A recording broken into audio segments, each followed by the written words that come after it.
Olá, seja bem-vindo.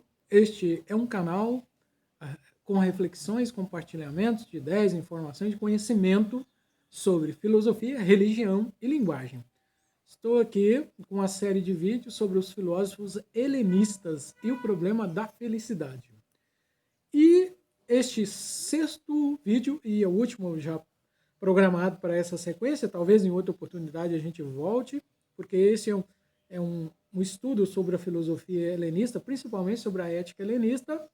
Não temos aqui um espaço para desenvolver toda essa filosofia, mas apenas uma apresentação de síntese e de alguns conceitos. Lembrando que todo esse conhecimento da antiguidade pode nos ajudar no dia a dia, porque as éticas helenistas, elas se preocupam muito com a felicidade e têm lições importantes que podem ser aplicadas à nossa vida do dia a dia. Então, este é um dos pontos da filosofia como um saber prático. Neste último, quero aqui apresentar algumas aproximações estoicas e epicuristas do livro do Coelete, que é o Eclesiastes. Então, muitas especulações foram feitas a respeito da temática comum deste livro do Antigo Testamento, o Coelete, o Eclesiastes, com a filosofia helenista. É difícil demonstrar uma influência dos filósofos gregos, influência direta sobre o autor deste livro. Embora a data mais recente para sua composição seja de 350 a 180 a.C., conhecida como período de influência da filosofia helenista sobre Israel, mas outras datas mais antigas são propostas. Então, as éticas helenistas se inserem na tradição filosófica grega. Mas o Coelete está dentro de uma tradição que é a Horma, que é a tradição sapiencial judaica. Neste texto, ou seja, nesse trabalho aqui, por hora, não vou entrar em detalhes e discutir sobre essas influências ou não, eu vou considerar que há uma coincidência ou a confluência de temas, não uma influência que exigiria da gente um debate minucioso sobre a relação entre essas fontes.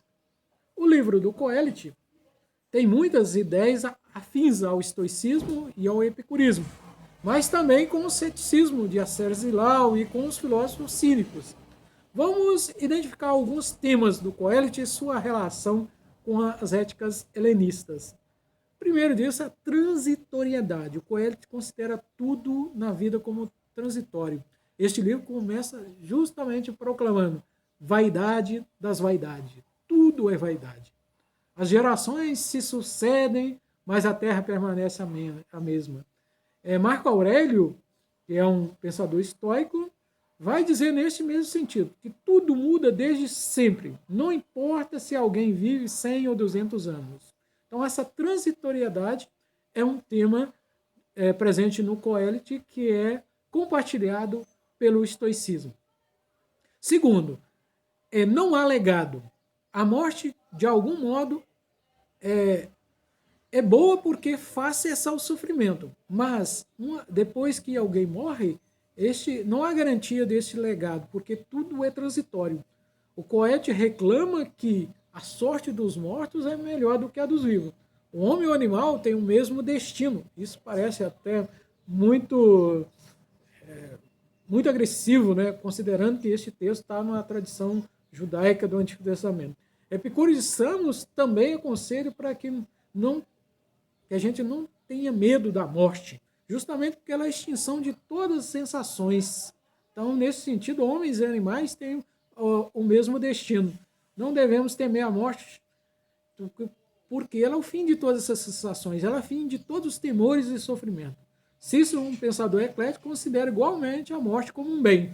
Então, para o Coelete, este é um ponto que não se preocupe com a morte, porque ela, na verdade, é um bem, porque ela é a extinção de toda possibilidade de sofrimento. Terceiro, o acúmulo de bens. Não há vantagem em ser rico e conquistar muitas coisas. Tudo é vaidade. O Eclesiastes vai considerar tudo como vaidade.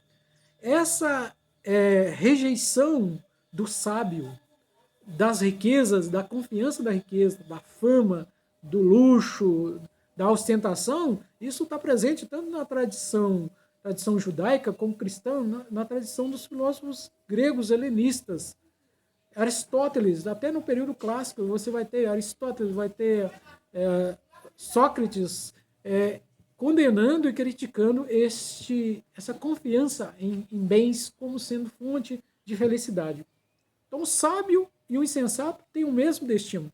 As riquezas, a fama, não vai salvar ninguém de um destino de sofrimento ou de morte. Além disso, a morte é um destino certo para bons e maus. Então, o Coelho louva a obediência aos mandamentos, enquanto o estoico e o epicurismo vão louvar a razão, a busca da ciência e da filosofia. Quarto ponto aqui comum que podemos ver entre o Eclesiastes, ou Coelho, e as filosofias helenistas. O prazer é o fundamento da felicidade. Segundo o Coelho, a felicidade do homem é comer e beber. Eclesiastes 2:3.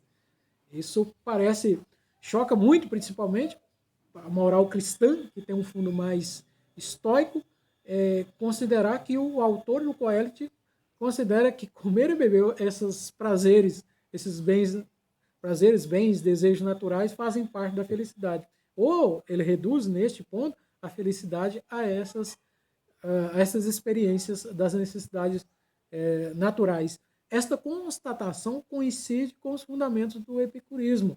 Epicuro defendia que o prazer era um princípio da felicidade.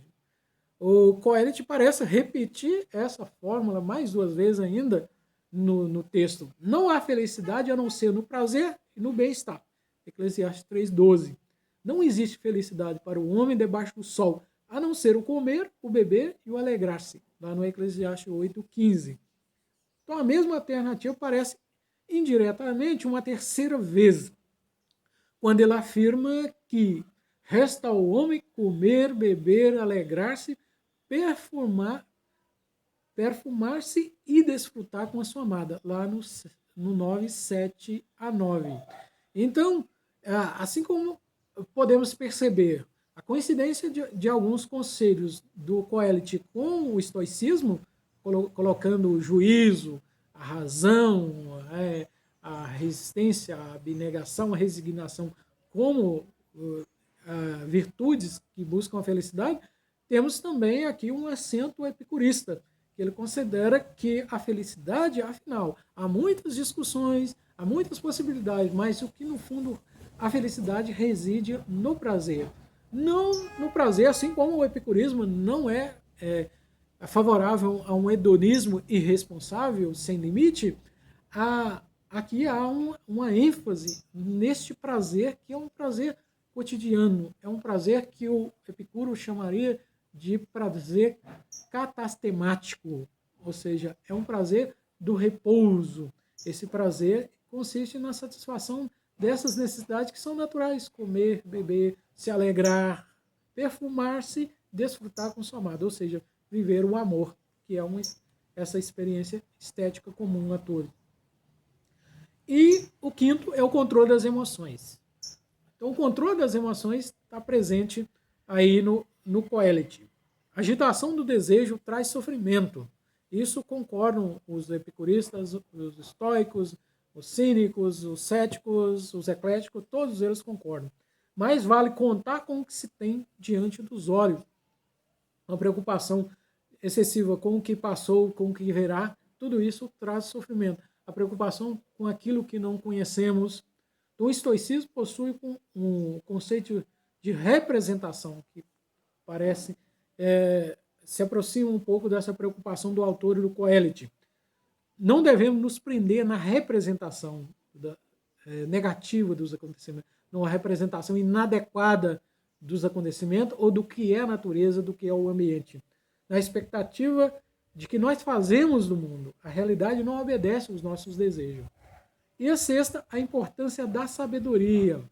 Então, tanto epicurista como estoicista, todos os filósofos helenistas e o Coelho, eles colocam que o conhecimento e a reflexão ajudam a reconhecer o mal. Portanto, o conhecimento ele é fundamental para a felicidade.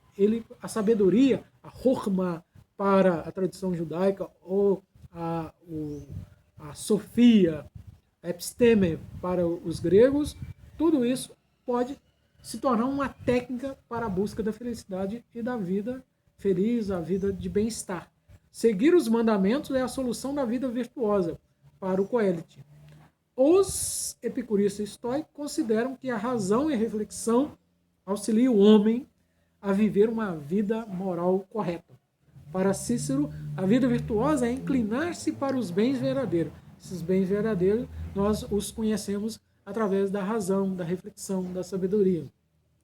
Então, aqui concluindo essa nossa série de vídeos sobre os filósofos helenistas, eu quis aqui nesse último vídeo fazer esta aproximação entre as filosofias helenistas e a tradição judaica, e essa influência também estará sobre a tradição cristã. Então, a tradição judaica cristã, que é comum à maioria, principalmente todos nós aqui da tradição ocidental, seja você religioso ou não, aqui o Coelete concorda com o epicurismo ao colocar a felicidade nos prazeres naturais, como a comida, como a bebida, como alegrar-se. Essas emoções positivas são necessidades naturais e emoções positivas também.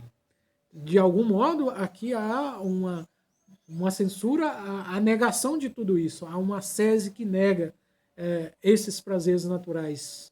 E essa ascese está muito presente na moral cristã, principalmente quando aconselha uma ascese extrema como prática de jejum, como autoflagelação, todas essas práticas excessivas que tentam corrigir o corpo, as emoções, mas considerando até mesmo essas necessidades naturais como negativas. Assim como a reflexão é importante para os filósofos helenistas, observar os mandamentos também é importante para o Coelete. Então, a sabedoria é a fonte comum dos dois para buscar a felicidade. Então, a felicidade pode ser adquirida através de uma técnica, que é uma técnica intelectual e prática ao mesmo tempo. Com o estoicismo, o Coelete compartilha a ideia de que não se deve apegar aos prazeres e às vantagens do mundo, porque tudo é vaidade. Vaidade das vaidades, tudo é vaidade. Todas as nossas conquistas serão apagadas com a morte. Muito desejo causa sofrimento. Portanto, o homem deve se contentar com os prazeres naturais e observar os mandamentos para viver bem. Então, nós encerramos mais esse vídeo aqui. Desculpem, porque onde estou gravando aqui tem muito ruído. Encerramos mais este vídeo dessa série sobre os filósofos helenistas. E eu deixo na descrição um resumo, um texto sobre uma introdução aos filósofos helenistas. Quem se interessou por essas reflexões, quer conhecer mais sobre filosofia, principalmente a filosofia helenista, procure ler este resumo, e a partir daí você vai ter pistas para procurar ler sobre esses autores. Então, muito obrigado por acompanhar aqui, compartilhe este vídeo e acompanhe as nossas reflexões por aqui. Muito obrigado e até a próxima.